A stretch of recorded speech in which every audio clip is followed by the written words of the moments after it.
इस पैदल यात्रा का मकसद था कि मौजूदा सरकार जो कि किसानों को तो है ही है, साथ में जो हमारे साथी गरीब परिवार हैं उनके ऊपर भी कोई ना कोई कहीं ना कहीं रोज कोई ना कोई विपत्ति डाली रखती है। क्या मेरे पिताजी के बारे में जब वो मंत्री थे 2 बार शिक्षा मंत्री भी रहे, सिंचाई मंत्री भी रहे, आपकी रिश्तेदारियां भी होंगी, जानकारियां भी होंगी, ऐसा कोई काम नहीं बचा होगा उनके दौरान जो ना किया हो। मैंने अपने पिताजी के जो राजनीतिक सोच है और उनकी विचारधारा को जो आगे ले जाने के लिए काम किया है वो आप लोगों के आशीर्वाद से ही हो पाएगा।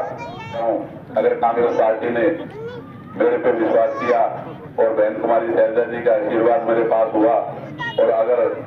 आपने मेरे को विधानसभा भेजा तो बुजुर्गों साथियों, एक बात की मैं आपको यकीन और विश्वास दिलाता हूँ कि जैसे मेरे पिताजी ने काम किया उससे कम नहीं, उससे बढ़ के एक कदम आगे ही आप लोगों की मैं बीच में सेवा करता रहूंगा।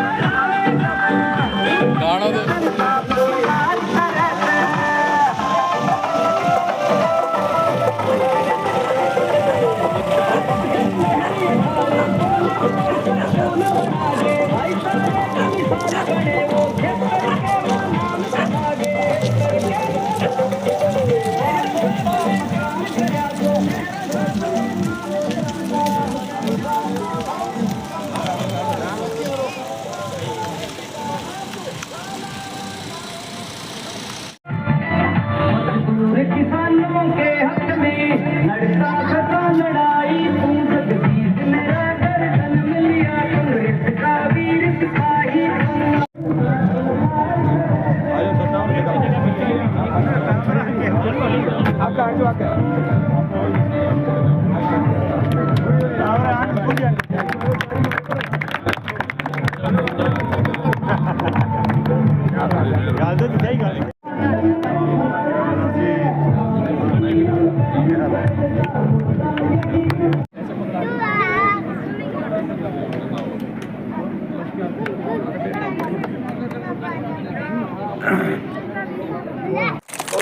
ਤੁਹਾਨੂੰ ਵਿਸ਼ਵਾਸ ਦਿਵਾਉਂਦੇ ਵੀ ਆਉਣ ਵਾਲੇ ਸਮੇਂ ਦੇ ਵਿੱਚ ਵੀ ਇੱਥੋਂ ਭਾਰੀ ਮਤਾਂ ਨਾਲ ਜਿੱਤ ਕੇ ਪਾਰਟੀ ਇੱਥੋਂ ਜਿੱਤ ਪ੍ਰਾਪਤ ਕਰਕੇ ਜਾਏਗੀ ਔਰ ਭੈਣ ਸ਼ੈਲਜਾ ਜੀ ਨੂੰ ਇੱਥੋਂ ਚੰਗੀ ਲੀਡ ਦੇ ਨਾਲ ਅਸੀਂ ਇੱਥੋਂ ਪਿੰਡੋਂ ਜਿਤਾਇਆ ਸੀ। ਉਸੇ ਤਰ੍ਹਾਂ ਹੀ ਜੋ ਵੀ ਸਾਥੀ ਕਾਂਗਰਸ ਦਾ ਇੱਥੋਂ नेक्स्ट अपना एमएलए तो साढ़े पिंडों जित के जाएगा, ये चीज आप प्रॉमिस करते हैं। गांव नाईवाड़ा में पहुंचने पर हार्दिक स्वागत करता हूं और सभी साथी जो भी साथ आए हैं उनका सभी का धन्यवाद करता हूं, जो कि आप हमसे ज्यादा सहयोग कर रहे हो भाई साहब के साथ चल रहे हो। पिछले 3 दिन का पहले प्रोग्राम था, 5 दिन अब हो गए चलते को। मैं सभी का बहुत बहुत धन्यवाद करता हूँ और हम हौसला दिलाते हैं भाई साहब जी आप टिकट लेके आओ, हम नाईवाड़ा गाँव से आपको अच्छी लीड से यहाँ से जितवा के भेजेंगे। नाईवाड़ा के मेरे परमादरणीय बुजुर्गों, नौजवान साथियों, माताएं बैठी हैं, प्यारे बच्चों, सबको मेरी तरफ से राम राम। आपने गांव में पहुंचने पर हमारा स्वागत किया, सरपंच साहब ने किया, मेहता परिवार सरपंच साहब ने किया, बहुत सारे एक्स सरपंच साहब बैठे उन्होंने किया, जिनका हम तहे दिल से दिल की गहराइयों से धन्यवाद करते हैं।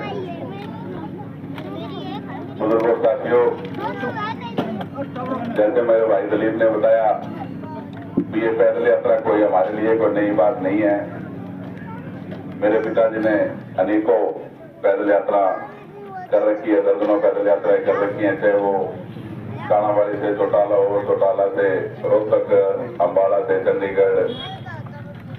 कांग्रेस के लिए उन्होंने अनेकों पैदल यात्राएं कर रखी हैं। बुजुर्गों साथियों, इस पैदल यात्रा का मकसद था कि मौजूदा सरकार जो कि किसानों को तो है ही है, साथ में जो हमारे साथी गरीब परिवार हैं उनके ऊपर भी कोई ना कोई कहीं ना कहीं रोज कोई ना कोई विपत्ति डाली रखती है। कभी तो कहती है भी अंगूठा लगाओ तो डिपो से सामान देंगे, कभी डिपो हफ्ते में 1 दिन खुलेगा, कभी महीने में 2 दिन खुलेगा, कभी जाओ तो सामान नहीं मिलता। तो ये सारी परेशानियां इस मौजूदा सरकार में है। बुजुर्गों साथियों, आपको याद होगा जब कांग्रेस की सरकार थी तो ना तो कोई दिन था ना कोई रात थी, जब जाओ ना तो कोई अंगूठा था ना कोई पहचान थी, जब जाओ और सामान ले आओ। और दिन पे दिन इस मौजूदा सरकार ने जो डिपो में सामान मिलता है वो भी धीरे धीरे कम कर दिया, उनका वजन कम होता जा रहा है। और कभी अंगूठा लगाओ, कभी फैमिली आईडी ले आओ, कभी आधार कार्ड ले आओ, जितनी परेशानियां हैं जितनी गिनाएं उतनी कम। तो इन बातों को याद रखते हुए आने वाले चुनाव में, जैसे हमारे पहले वक्ताओं ने कहा, भी कांग्रेस पार्टी का साथ देना तो है ही है, साथ में इस मौजूदा सरकार को हमने यहाँ इस हरियाणा से जो कि 10 साल तक हमारे इन गरीबों को, किसानों के ऊपर जो दमनकारी नीतियों से ये शोषण करती आ रही है, इसको भी हमने सत्य करना है। बुजुर्गों और साथियों, जैसे पहले वक्ताओं ने कहा मेरे पिताजी के बारे में, ये आपके पड़ोस के गांव, चाहे वो गिंदड़ है, चाहे खाजा खेड़ा है, घोड़ावाली है, मैना खेड़ा है, इन गाँव में जब वो मंत्री थे 2 बार, शिक्षा मंत्री भी रहे, सिंचाई मंत्री भी रहे, आपकी रिश्तेदारियां भी होंगी, जानकारियां भी होंगी, ऐसा कोई काम नहीं बचा होगा उनके दौरान जो ना किया हो। चाहे वो गरीबों का पंचायत घर हो, चाहे धर्मशाला हो, चाहे नहर का काम हो, मौके का काम हो, सड़क का हो, स्कूल का हो, और तो और गरीबों के नौकरियों की बात करें तो उनकी हर गांव में हर कौम के लिए हमेशा दरवाजे खुले रहते थे, जब कभी आओ। और जैसे उन्होंने भाईचारे को अपने इलाके में कायम रखा, वो भी एक मिसाल थी।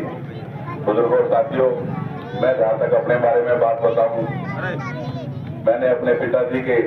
जो राजनीतिक सोच है और उनकी विचारधारा को जो आगे ले जाने के लिए काम किया है, वो आप लोगों के आशीर्वाद से ही हो पाएगा। तो जैसा भाई साहब ने पहले कहा कि कांग्रेस पार्टी का उम्मीदवार आए तो उसको जिताने की बात उन्होंने कही, वही बात मैं दोहरा रहा हूँ। अगर कांग्रेस पार्टी ने मेरे पे विश्वास किया और बहन कुमारी शैलजा जी का आशीर्वाद मेरे पास हुआ, और अगर आपने मेरे को विधानसभा भेजा, तो बुजुर्गों साथियों, एक बात की मैं आपको यकीन और विश्वास दिलाता हूँ कि जैसे मेरे पिताजी ने काम किया, उससे कम नहीं, उससे बढ़ के एक कदम आके ही आप लोगों की वह बीच में सेवा करता रहूंगा। बुजुर्गों साथियों, इस मौजूदा सरकार में आपने पहले भी 2-3 विधायक चुने, या वो पार्टी में अपने व्यक्तिगत स्वार्थ के लिए शामिल हो गए। अब चाहे मौजूदा हालात की बात करें तो रानिया उपमंडल की बात करें तो उसके आपको बता दें 2022 में भी यहाँ रानिया तहसील में धरना रखा गया था, लेकिन मौजूदा मंत्री जी हैं, उन्होंने आके इस सवाचन से धरना खत्म कराया कि रानिया उपमंडल को दर्जा दे दिया जाएगा। लेकिन अभी तक इसके बारे में कोई ना कोई सरकारी कागज कहीं भी दिखाई नहीं दे रहा। तो इसका मतलब ये हुआ कि भी ये एक झूठा ही साबित हुआ उनका जो कहा हुआ बात है। तो इन बातों में ध्यान में रखते हुए आने वाले जब कांग्रेस की सरकार आए तो आपको मैं यकीन और विश्वास दिलाता हूँ, अगर आपने यहाँ से कांग्रेस का नुमाइंदा बना के भेजा तो वो कहीं ना कहीं राजनीतिक रूप से इस इलाके को मजबूत करेगा। और बहन कुमारी शैलजा जी जो कि भावी मुख्यमंत्री और आने वाले दिनों में जब मुख्यमंत्री होंगी तो इस इलाके में काम होंगे, और जो आपके रुके हुए चाहे वो रानिया उपमंडल का हो, चाहे गद्दरवाड़ा का काम हो, चाहे वो सड़क किनारे बात हो, चाहे पीने के पानी की बात हो, चाहे सीवरेज की समस्या हो, अनेक काम है। आपको मैं विश्वास दिलाता हूँ कि वो सबसे प्राथमिकता पर ये आपके रानिया हल्का के काम होंगे।